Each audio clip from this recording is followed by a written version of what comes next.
The table that you see now, I think, is the greatest discovery which I found. The Rosh Hashana in Bible code. Now it is very important to point out that you will not find in the Torah that Rosh Hashana that you see here, Rosh Hashana, is a day of judgment. Not written clearly, Rosh Hashanah is a day the whole world, all universe are judged. There are reasons for it. One can see it in the internet. Why? But only indications show that it is a day of judgment, but clearly not written. So there are different ways that it is indicated. Yeah, whether an extra word, an expression, whatever it is. What you find here is my discovery, which is thing unbelievable, that the Bible code, which is a blueprint of creation, clearly shows that Rosh Hashanah is a day of judgment for the whole universe, exactly what we know. So what you have here? You can read Rosh Hashanah. Important to point out that the appearance of Rosh Hashanah in the book of Genesis in chapter, you can see here, in chapter 5a, verses, you can see the verses are from 5 to 33, and all what you find is within these few verses in the book of Genesis. In the Old Torah, in the book of Leviticus, there is the appearance of Rosh Hashanah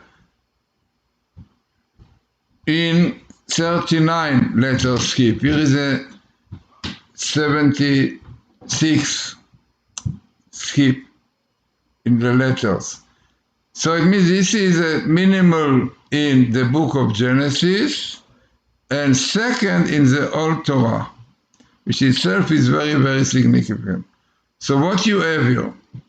So you have here, minimal in the Torah, the sentence, Tevel universe, which is the right way, because David speaks about judgment. So he said, Ishpot Tevel B'tzedek, that God judges the universe righteously. So the word Tevel is universe, exactly the right word. So it's written here, Tevel Be'et, in time of din, of judgment. Now, what we see here, the date. We know that the date of Rosh Hashanah, the beginning of the year, is Aleph, the first of Tishrei. Unbelievable. Also comes here. Now, this judgment that we have, it is for the whole world, but in center is Israel, you can see here, Israel, because the main judgment in Israel, but the whole world are also judged, very famous, definitely to do with Israel.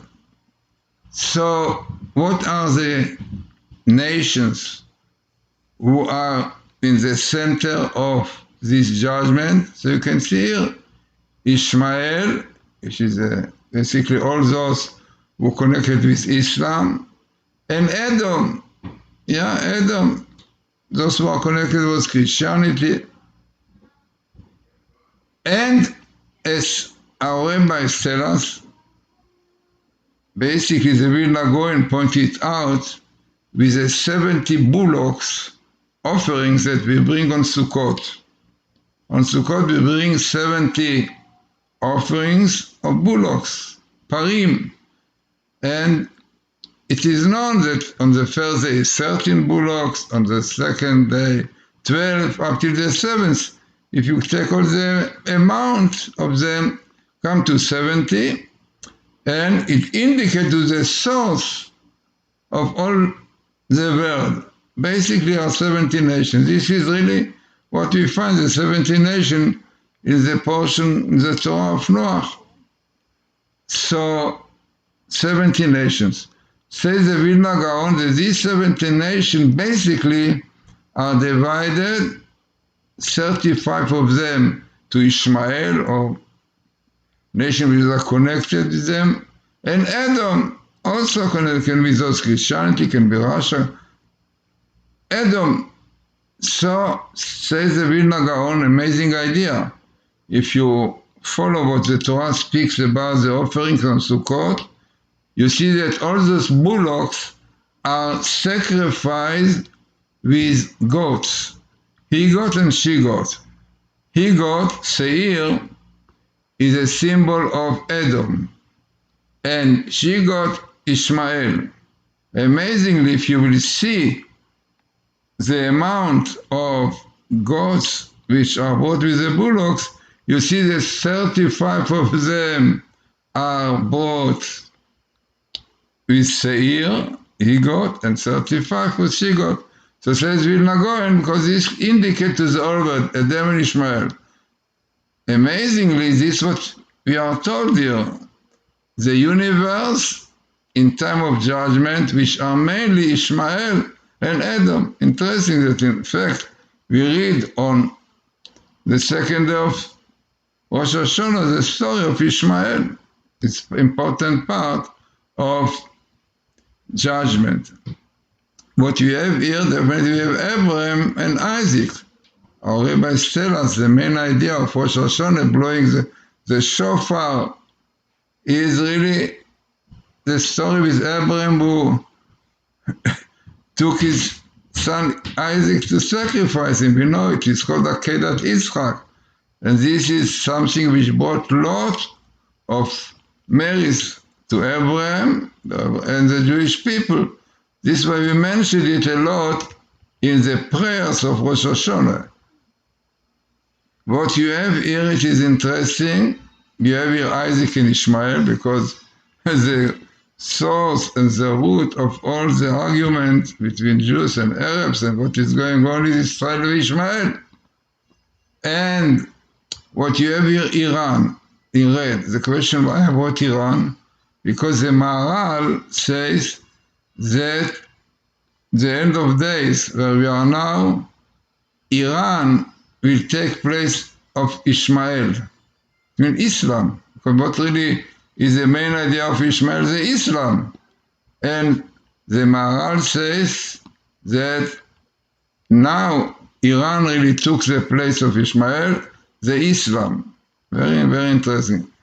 He answered with these important questions. He asked the question, we know quite well that Jewish of history has to do with 4 exiles, which were Babylon, Persia, Greeks, and Edom. So then he asked the question, so why Ishmael? Also, all over history, Jews suffer a lot from Ishmael, yeah. So why they are not mentioned? So he said, the Maharal said, because now Iran took the place, and we see the troubles that are doing to Jews. So interesting that you have a quite small skip of Iran.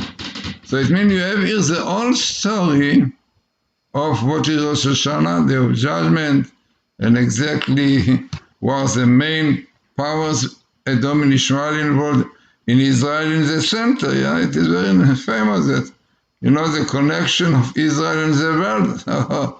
All of this comes out in this day of Rosh Hashanah. So as I said, it is really my finding, I don't know, which is a thing unbelievable, which is that Torah is a blueprint of creation, and you find so clearly the indications that the universe is in time of judgment on Rosh Hashanah. The universe is clearly we see the powers behind, which is unbelievable. And Israel is in the center. One should know that all this story is in the time that Israel did not exist. Israel, you know, came only with Jacob struggling with the angel, got the name Israel.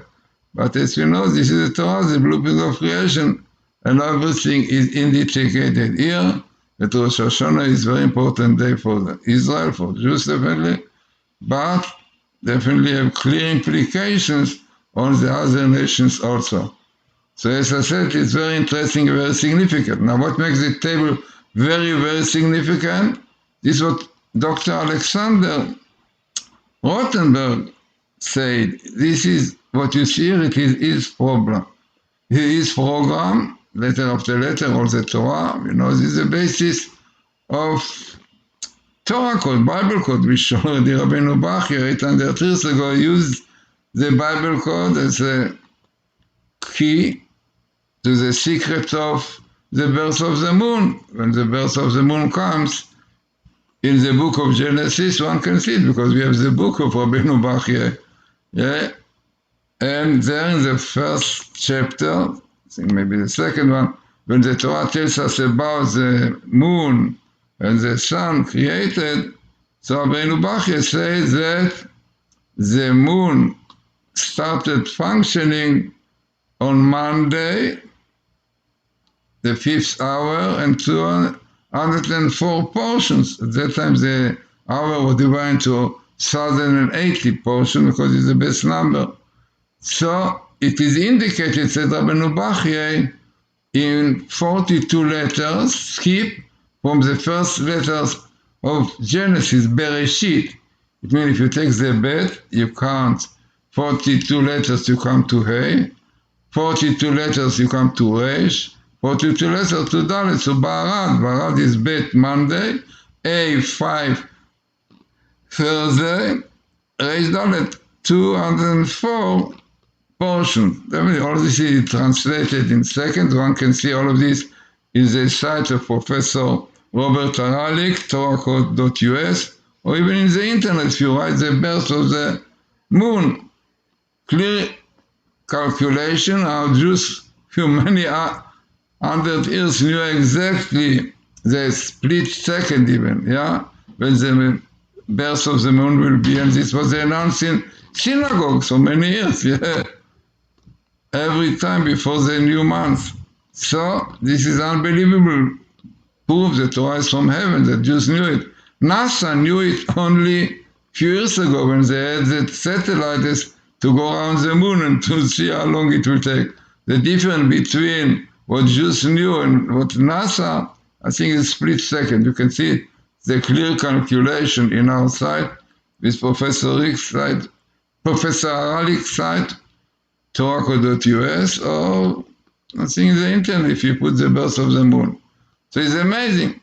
So what makes these tables significant? So Alexander Rothenberg, who himself really checked this phenomena, and he saw it is true, and he became Orthodox Jew, keeping the Shabbat, everything fully, and he says that best and very significant Bible code is if it is minimal, like in this case minimal in Genesis, if it is best meeting, like in this case Rosh Hashana and universe in time of judgment, and this itself is minimal, so this is minimalism, this is best meeting.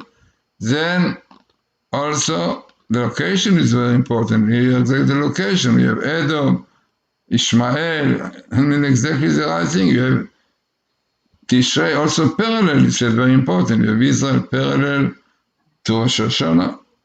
So altogether, it's very, very significant table, no doubt.